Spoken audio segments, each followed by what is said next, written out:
guys, welcome back to Doll Talk. Today we have a very special guest with us. It's our Auntie. Hi. Okay. So, if you guys didn't know, this is our dance teacher who also runs NCA. Yes. Yes. Okay. Oh. Okay. So the first question is, what first drew you to Kathak? Well, when I was little, I didn't know what is Kathak, so my mom took me to the classes. It was her dream to become a Kathak dancer, which did not work out. So basically, she took me to Kathak. Who were your biggest inspirations growing up? Well, there were a lot. Initially, when there was not much TV and not much social media, not at all. My teacher, my gurus were my inspirations, and then we had to read a lot about bios were different dance teachers.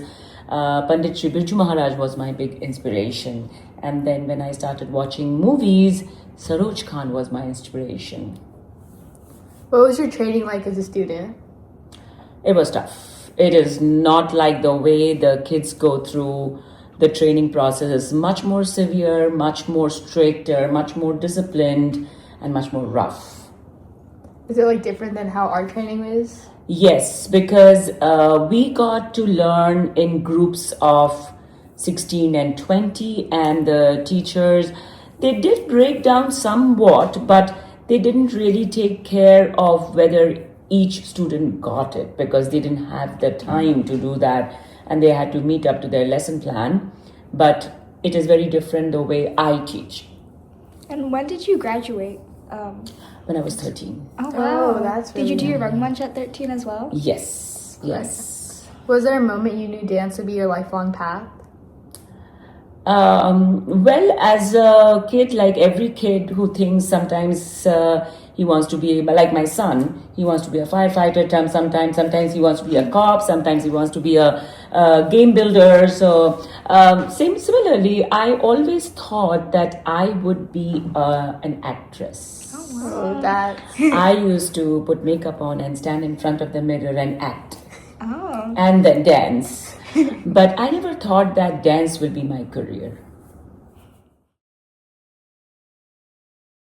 So the first off, what do you love most about teaching? The interaction with my students and the bonding with them and building the relationship for a long run, where the kids don't only consider me to be their teacher, but also their friend and their guide. So I just posted a recent Instagram story where there's a difference between a teacher, a mentor, and a guru.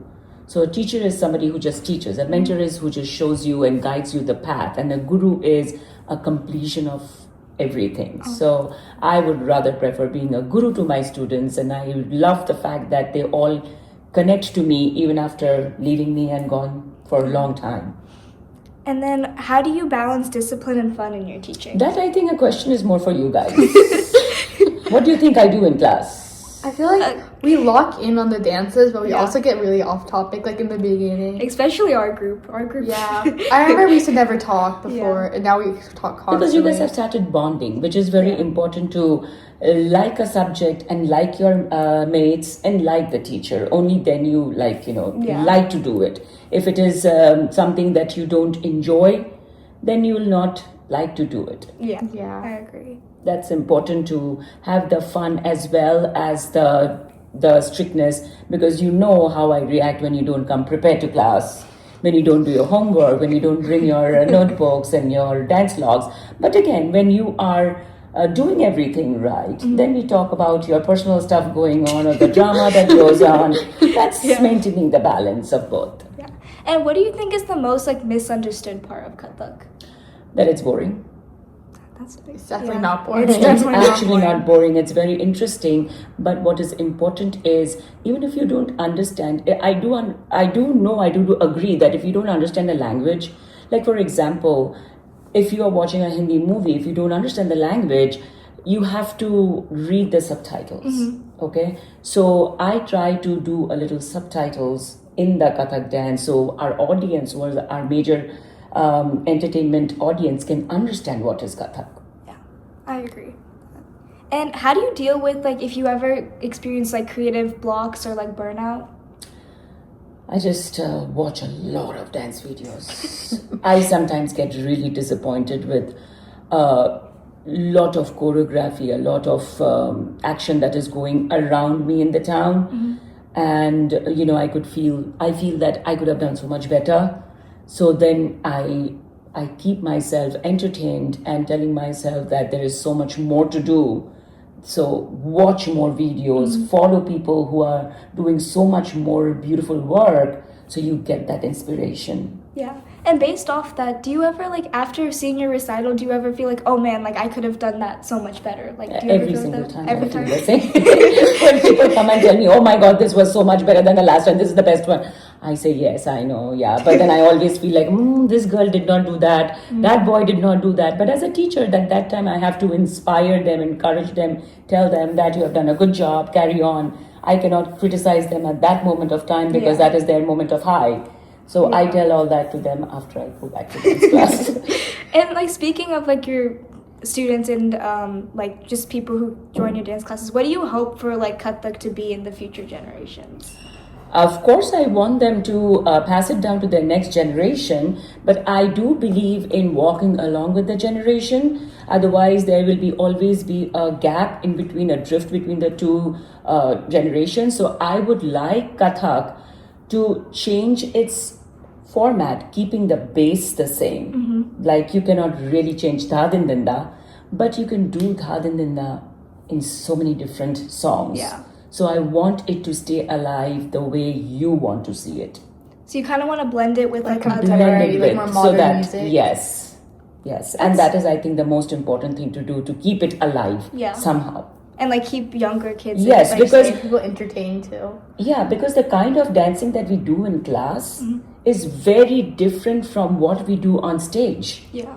If we go on stage and do Kritak Tuntun Natata, nobody is going to understand what is this. But because you know Kritak Tuntun, you can apply that to calm down. Calm down. But they don't know what are we doing. You know we are doing Kritak Tuntun on calm down. What's your most favorite dance you've taught? I think I don't have a favorite because, you're asking a mom which is a favorite child, which is very difficult to answer. But all the Saroj Khan, Madhuri Dixit Bollywood songs are my favorite. Yeah. And I think in Kathak, my technical dances are very favorite to me. Yeah. And what was like the funniest class moment you remember? Funniest class moment? When I was teaching the boys, and you know how I say that move your body, move your head, so instead of saying move the head, sometimes I say, where is the head? Where is your leg? And the boys came up and showed me, here are my legs, auntie. So that was very embarrassing at the same time. I realized I should have not said it that way. I should have just said, why aren't you moving your legs? Yeah. What's one correction you say all the time? I think I use there are certain moments that I use, certain period of time I use. Sometimes I use a lot of nonsense and a lot of rubbish. So those are my kind of words that I keep on using, that you are doing rubbish, you are doing nonsense, so you know that it is not right. We always get, that was rubbish. Yeah, that was rubbish. What nonsense are you doing? And what's like the funniest one you have given? Like the funniest correction you've given someone? That I don't know. I think that was the only embarrassing moment for me. Because a guy comes up, one of the students come and say that, and he was wearing a lungi for the dress rehearsal. He picks up his lungi and saying that, this is my leg, auntie. Here is my leg. Have you had any like funny like rangmanch practices? Or are they just like very like serious? Yeah, I think my daughters, when I was teaching them Shivastuti, and I was trying to tell them that we are going to show how all the elements around us and all the different animals and birds and creatures are praying to Lord Shiva as well. So, and I tried to make it a little bit more creative and say, I taught them about bird, about fish, about butterfly, then flower, and lion and elephant. I said that what other animal or bird or what can we do? So my younger daughter, Hannah, she went down on the floor and she said, seal. And she started squirming like a worm on the floor. So that was very funny. What's your opinion about our group? I think it is a very strong group building up with strong dancing skills as well as friendships, bonds. A lot of lead characters I see in this group in future, so a lot of good dancers upcoming. Okay, so we're gonna do a this or that section. It's gonna be like rapid fire questions. Okay, so teaching beginners or advanced students? Beginners. Nritta or Natya? Nritta. Tatkar or Chakkars? Both. Okay. More classical or contemporary? Classical.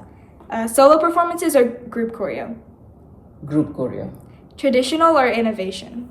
Innovation. Or dance? Always dance. Dance, and dance. Okay. Thanks for watching. That was our episode with Vidwanti. Yep.